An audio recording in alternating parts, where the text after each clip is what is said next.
Teacher, that's only when you had trousers as well. But anyway, even if you were just walking from your car, you're just a teacher, you fucking hero.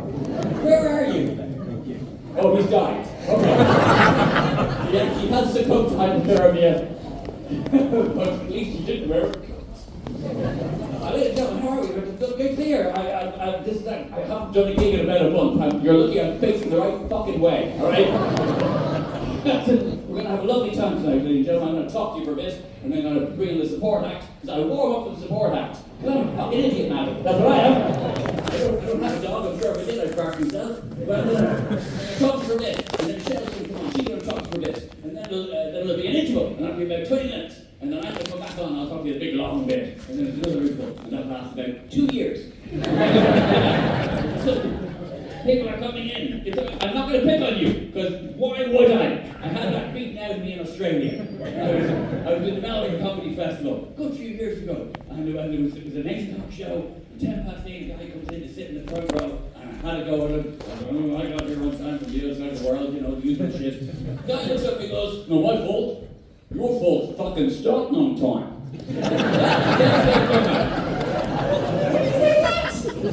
And you can feel it, the audience didn't even laugh. Like, you all laugh, that's lovely, you know. The audience, I'm like, you can feel it, yeah, he's got a point there, people laugh. I remember that vividly that day, because it was the 90s, but I couldn't smoke on stage. Because you can't smoke anywhere now. Back in the 90s, I used to smoke, and you used to get to smoke. In the 90s, you used to get smoke in the children's ward of the hospital. But yeah, the first time I ever wasn't allowed to smoke at my own gig was at Melbourne Comedy Festival in 1997. Because I remember, and I remember vividly, and it wasn't because of health and safety reasons, it's because the carpet on the stage at Melbourne Town Hall is a listed carpet. How fucking short on heritage do you have to be? I can't have a bag because you have no culture. That's fair. So I'll talk to you for a bit, and then we shall talk about it. I'm not going to pick on people. I said I'm going to warm you up, maybe get you on. I'm going to do one of that. What do you do for a living? Where are you from? Because it's not that I don't care, but then I obsess on the things I wish I'd said. I'm always feeling bad for making fun of you for just having a luminous fucking jacket. I wouldn't that to a person. No, I get one that still haunts me from last year. From March of last year, I was in Fort William in the Highlands of Scotland, and I started talking to a woman in the audience. We were talking about kids, and I was asking her what were her kids really into that she herself did not get. Straight away she goes, "Oh, fucking TikTok." With such anger. I felt like this was coming up even if I hadn't asked the question. Do you know what I mean? It felt like it was all she could do to hold her back until I actually brought it up. And I said, "Oh, is it just that they're always on their phone? They're always scrolling, and is that what it is?" And she goes, "No, it's not that. It's the fact I can't walk through my own kitchen in my dressing gown without being asked to do a fucking dance for fucking TikTok." It didn't need any help from me. It was fully on its own. Of course, I had to say something and I had to be Mr. Funny Man. So I say to this woman who's in her maybe late 50s, I go, "Oh, does a boob ever flop out?" Say that to a woman you don't even know. And I'll be fair, she did laugh. I still feel bad. It's the exact wording is what I feel bad about. It wasn't the inquiry. It was just the fact that I could have given her the benefit of the doubt. I mean, I could have said, "Pop out." I said, "Flop out."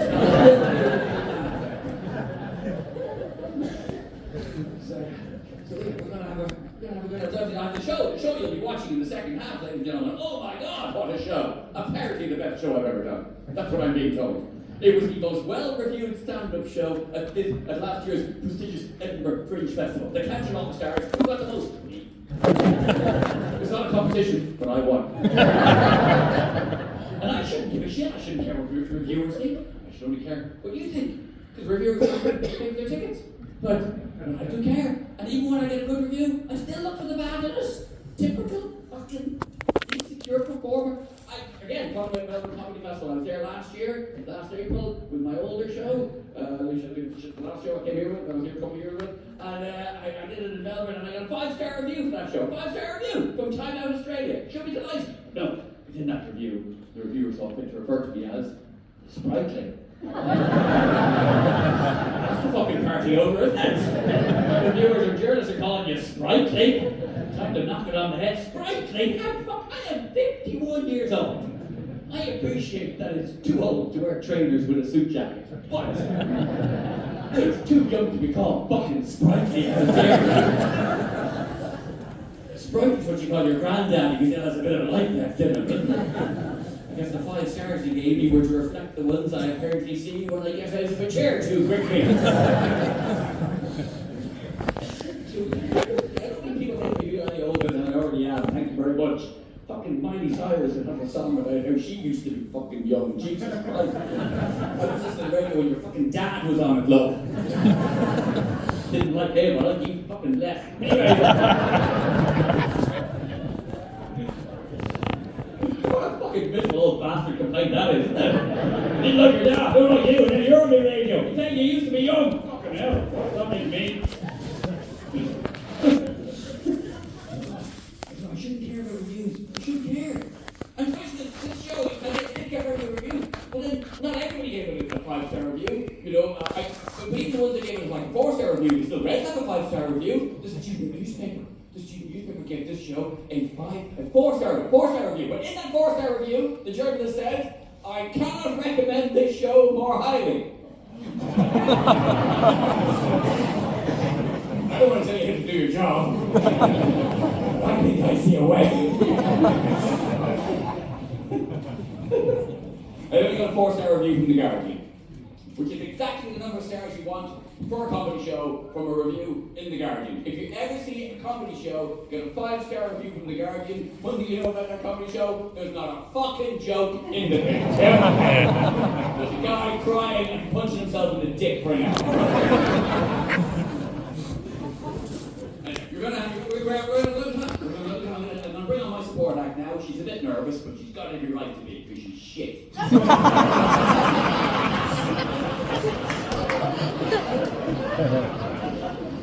Dude, that's weird. I don't know.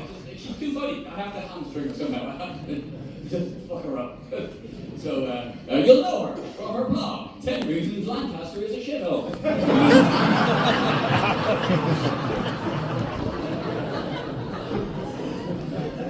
Currently building a Channel 5 documentary on why Yorkshire's better than Lancashire.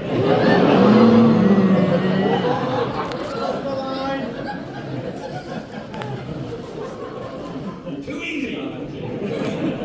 No, she's absolutely brilliant. In fact, her show at the Fringe last year got a 5-star review in The Guardian. She's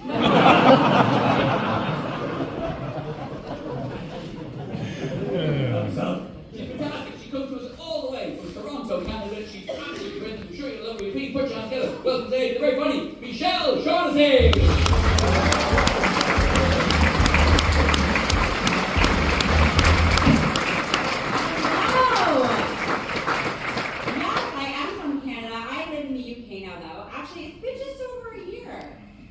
It's fine. I don't want you to think I don't like living here. I don't, but it is getting better. And every day it's getting a little better. Like, do we have any North Americans here? Cool. Because I'm starting to kind of notice and appreciate all the cool and cute things that you guys have there. I just don't see much of in North America. Like, yes, in Toronto, we have a nightlife. But nothing compared to the nightlife of the UK. Like, you guys are next fucking level, and I love it. Yeah. And I know this is like a simple thing, it's gonna make me sound really dumb, but like, even something little, like double-decker buses, okay? I'd only ever seen those in movies. So the first time I got to ride on one, I was like, this is so cool. And like, horses, I'd never seen that before, ever.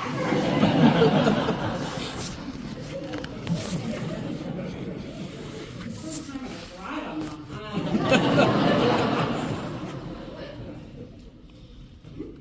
It was exciting to get books for this big though, because my 2 best friends actually live here. They live like 10 minutes away from this venue, and I was pretty stoked. So I'm like, hey, you guys can finally come watch me do comedy in the UK. You know, I felt like such a big shot, got them free tickets. They're not fucking here.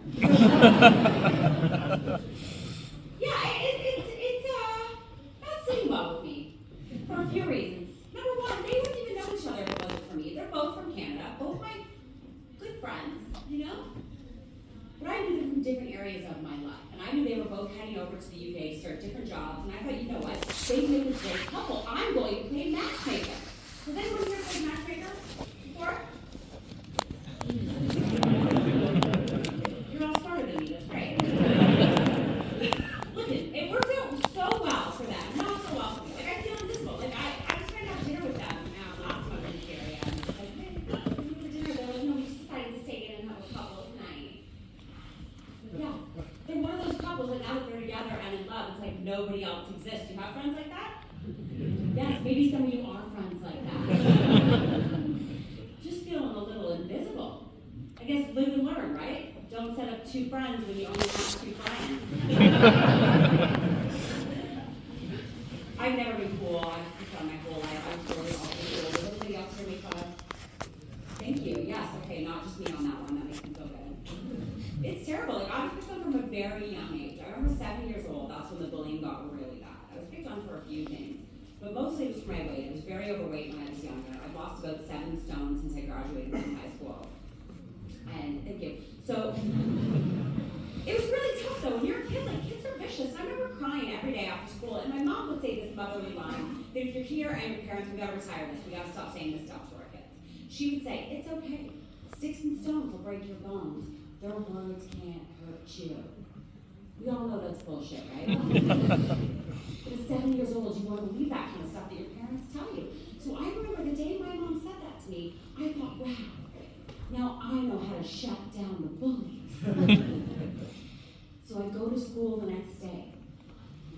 Someone called me a name. I yelled out right at them. I was like, hey, sticks and stones will break my bones. Your words can't hurt me. And I felt good. Then at lunch hour, I got hit in the back of the head with a rock. I picked it up and had a fat piece of shit. So those words hurt me twice that day. By the time I was in high school, like the bullying got next level. Like I got a mean nickname day one. Day one, right out of the gate, okay? It was bad. And I'm going to share it with you, and feel free to laugh. Sometimes people are like, that's just sad, we don't want to laugh at that. But I laugh about it now, okay? It's all part of healing, you know, working through it. This was my mean nickname for 4 years of high school. I was overweight, my name's Michelle. Every day for 4 years, they called me Michelle-Elephant.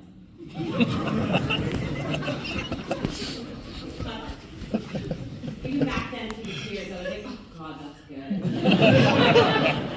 So I thought I was over.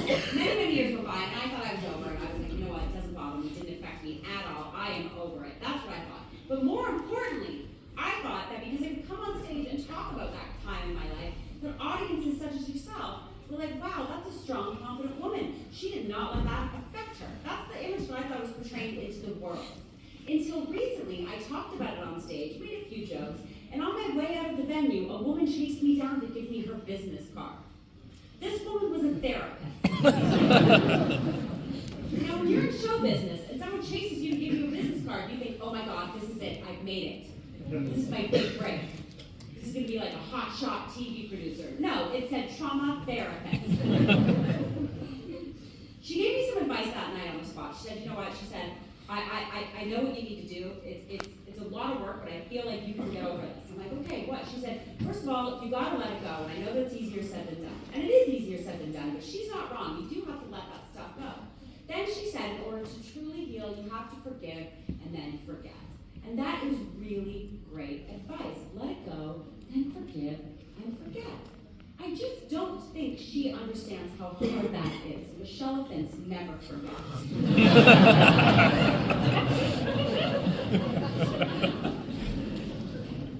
You're not laughing at that. Go home and Google elephant facts. Does everyone have a good New Year's? Yeah, I'm trying to be more positive. That's my New Year's resolution, is to try to be more positive. So I got really into manifesting. Does anyone do manifesting? No? Okay. It's when you're just supposed to believe that you've already got something in your life. So you're supposed to be like, oh, I'm a millionaire, and say that in the mirror like 10 times a day. And you're supposed to make a vision board. You guys know what that is? You print photos out of everything that you want in life, and you put them on a board, and you put it on your wall in a spot where you're home that you look at every day. So I'm like, this is going to be my year. 2024 is going to be my year. I'm going to make a vision board. I did it. I cut out all the beautiful things that I want for my life, and I put it on the wall, and it fell off, and my dog shat on it.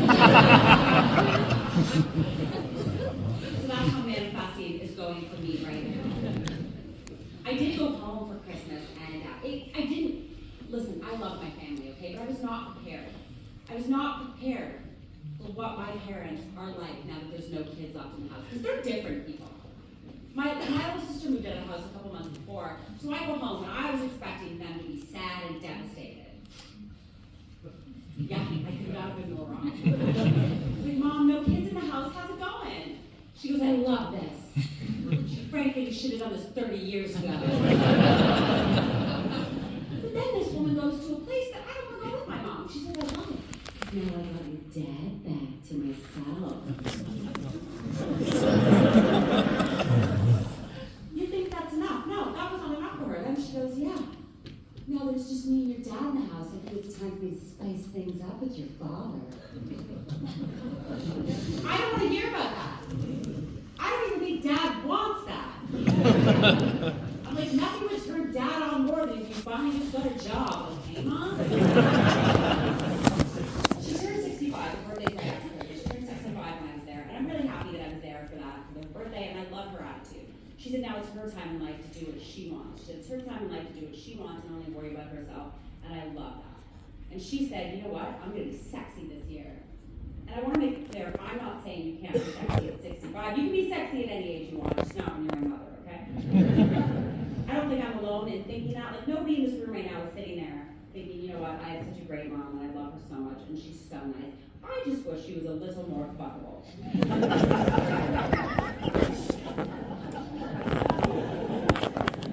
That's not something we want as our parents. She bought a Cosmopolitan magazine. She was out getting some groceries. She bought a Cosmopolitan magazine. She never bought one in her life. And I know some of the women here remember those. We stopped reading it at about 14 years old. Buys herself one. This is her birthday, first time ever. She starts going through it with me and my sisters. I come from a family of 3 girls. And this was like the thick edition that they put out around the beginning of the New Year's. It's supposed to talk about everything that's going to be in style for the upcoming year. And I'm very disappointed to announce to the women in here, apparently, this is the year that low-rise jeans are going to make a comeback. No, we do not want this back. Then it started talking about grooming habits. It was very progressive, and I did enjoy to see that. It showed a photo of a beautiful woman with long armpit hair. And it said, ladies, be natural. 2024 is the year to be natural. Then it said these exact words. It said, 2024, the bush is making a comeback. To each their own. I just don't think we can have low-rise jeans.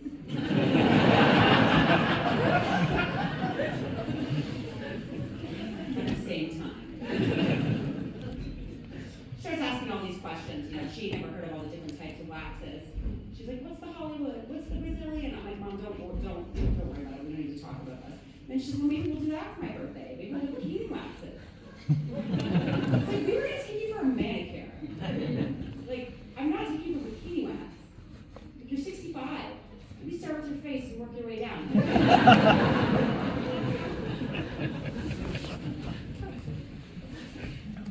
So my older sister just had like a throwaway line at my mom. She's like, oh, Mom, you remember your days. Those were the landing strip days. And Mom says, what's a landing strip? She never heard of that type of wax. Now, before I could explain to her what exactly that is, my dad's walking through the room at that exact time. Decides he's going to be a smartass and field this one for us. He looks at her and he says, don't worry about it. That airport's been closed for a year.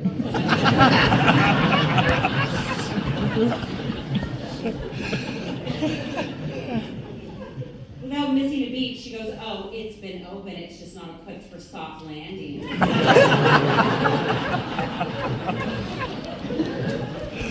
I'm never going home again, okay? And far too much about my parents, never going back there. And also, when I was in my hometown, this is what I hate about it too, I ran into my ex-boyfriend. It's never a good thing to run into an ex, is it? Thank you, thank you. I appreciate some people agree with me. Are the rest of you all friends with your exes? Is that what's going on? It's never a good thing. You know what? It can actually be a good thing to run into your ex if you're the one that's doing better in life than they are. That's not my situation. And we had a breakup so bad, I don't know if anyone can relate to this bad of a breakup. It was so bad that I had to change my phone number. Has that happened to anybody? That's how bad the breakup was. I had to change my phone number. Yeah, this motherfucker blocked my other one.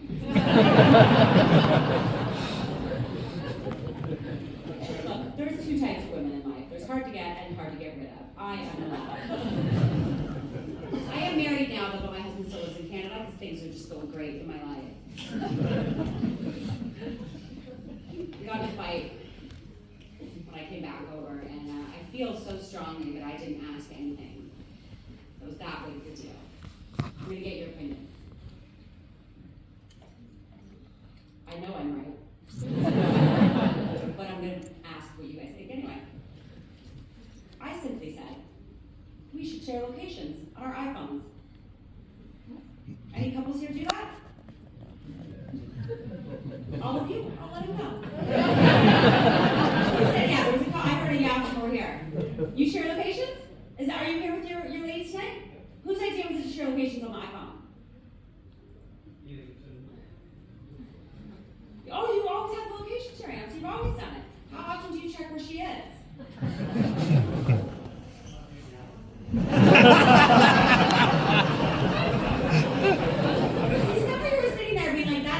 No, that's love. It is my dream in life to have a man love me so much that I need to escape him.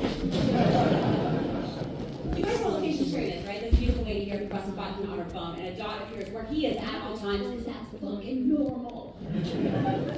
Don't ever let anybody try to convince you otherwise. How often do you check where he is on the location sharing?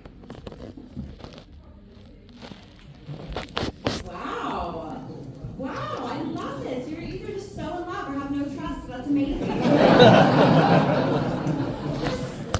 love that. My husband won't share locations with me. I think that's shady. Do you guys think that's shady? Yeah. Who said no? Where are you? I heard a man say, no, where are you? Where's the cheater? Show yourself. Why is that not shady? Yeah, that's what I thought. I said, why? I said, why won't you share your location with me? He said, I feel like you're going to check it once an hour. I'm like, I am. He said, I feel like it's an invasion of privacy. I'm like, it is. Grow up. Like, I had to explain to him, like, no, it's just because I love you so much. Like, it's for emergencies. That's what location sharing is for. It's for emergencies.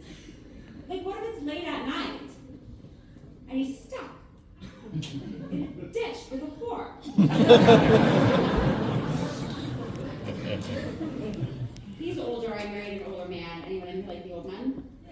Yeah. That's another low self-esteemers here. I feel that. He's got time left.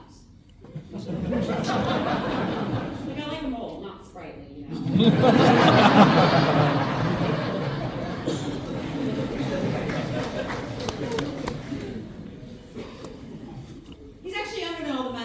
For him, like I realized recently that all the men I was with before him were just so much older. Like I had to look inside myself a few years back and be like, why am I always with older men? Do I have a fetish? Or am I just really into smooth jazz?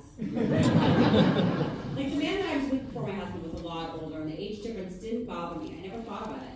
So the day I thought about it and then I couldn't get it out of my head. One morning I was using this older man's shower and that's when it dawned on me. I was like, oh shit, the seat in the shower. Not put there for sex. He is nice though. I like to spend a lot of money on stuff that as a man he doesn't really understand, and he tries to understand it. You know, I love girly things. I love manicures, pedicures, facials, all that stuff, and I love cosmetics a little too much. Like I'm addicted to Botox. Anyone in here do the Botox? Quick, everyone try to raise your eyebrows. I can spot that on my list. Just to make it clear, I'm not trying to preach. I don't think it's something that all women need to do. I think it's a personal choice. I have some friends that are male and female, and they do it. And I have some friends that say, I'm never going to do that, or I'm going to age naturally. And I think that's great. I just hope they're saying that because that's what they want to do and not because they're poor, you know? This is how nice my husband is about it. I said, I think I need more Botox. He said, I just want to let you know, I don't think you need that. You're beautiful the way you are. Isn't that a nice thing to say? It's the right thing to say. And there was a period period a while ago, those big lips were so popular, and I kept seeing them all over Instagram. I said, I think I want to get my lips done. He said, I just want to let you know, I don't think you need it. You're beautiful the way you are. Again, a nice thing to say. And the day I said, you know what? I think I want to get breast implants. He said, well, that's what it's going to take to make you happy. I've had a few cosmetic surgeries done. We didn't have time to get into it, but I just like to say because I like to normalize it. Again, I think it's a personal choice. I don't think everyone needs to do it. I don't look down on people that don't. I just think it's a personal choice, and I am an open book about that kind of stuff. So if anyone has questions about that stuff, like, honestly, feel free to find me after the show. I have no problem giving you my recommendations for what I think you should have done.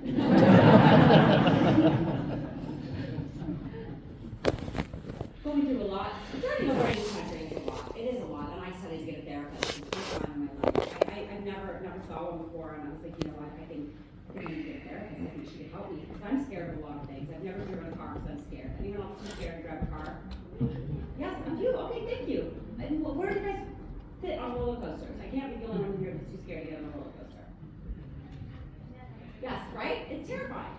My husband's obsessed with amusement parks, and he was always trying to get me to go. But on the news once, we were watching back home in Toronto, there was an accident at Canada's Wonderland, our big amusement park. And it terrified me even more than I already was. There was a girl there for her 21st birthday with all her friends and family. She was on a ride called the drop zone, where they lift you up really high in a circle, they drop you really fast. You know the kind of ride I'm talking about? Yeah. So as the ride was coming down, a cable came loose. It swung around and it chopped her feet right off. Like, oh God. Yeah. Terrifying. Watching it on the news with my husband, I was like, that's why you will never get me to an amusement park. Like I said, a nice guy. He's not very bright though. He goes, that poor girl, that ruined her birthday. So some time went by. She got a big financial settlement. I'm not saying it's worth it. I'm saying I've thought about it. My husband says, that's not enough. I think every year for the rest of her life, she should get to go back there for free. I'm like, she's not going back to the amusement park. She has no feet. She's not tall enough to ride the rides anymore. But my biggest fear is fear of abandonment. It's a common thing, okay? Fear of abandonment is a common thing. So I decided to get a therapist for that, and I found a woman online. We talked on the phone. She seemed really nice. She said that was her specialty. She said, let's do a Zoom session for our first therapy session. So the day of the session, I'm really nervous. I log in early, and I'm waiting, trying to think what I'm going to say. And then I keep waiting, and then I waited some more. This woman never showed up, I swear to God. And I know this is really mean, but I hope she's dead.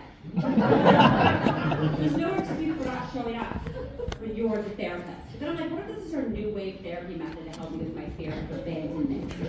Am I going to get a bill for this? Is she going to be like, when I didn't show up for you, how did that make you feel? So my friend said, you should see my therapist, he's great. And I was like, what did you say? She said, he's great. I said, I can't see a man therapist. Can any of the women here see a man therapist? No. I don't want to pay to talk to a man for an hour. Especially not if he's ugly. Frankly, he shouldn't pay me. I did end up finding a nice woman, okay? I found a nice woman to talk to. It's been really helpful. And she said that I have what's called an inferiority complex. You guys know what that is? It's when you feel worthless. It's pretty sad, but I gotta tell you, it makes for some hilarious comedy. But she said I'm the only patient she's ever had that also has a superiority complex at the same time. Anyone else feel like they're the best of the garbage people? I thought nobody in life felt like I did. I thought nobody in life wanted to think they're better and worse than every single person they meet. Until I moved to the magical island that is England. Where all of you walk around being like, yeah, shit, but we're better than you. So I'm going to leave you guys on this example, okay? Because I've had people say that's not a real thing. You can't think you're better and worse than everybody. That's not a real thing, and it is.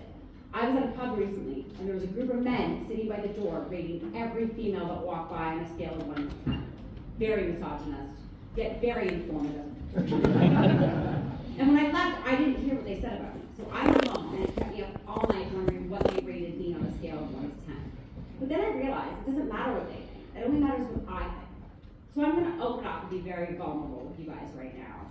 If you were to say to me, Michelle, how hot do you think you are on a scale of 1 to 10? I'm going to open up and let you know it's 3. I think I'm a 3. but I literally think all of you are too. Thank you guys so much. See you guys here on the break.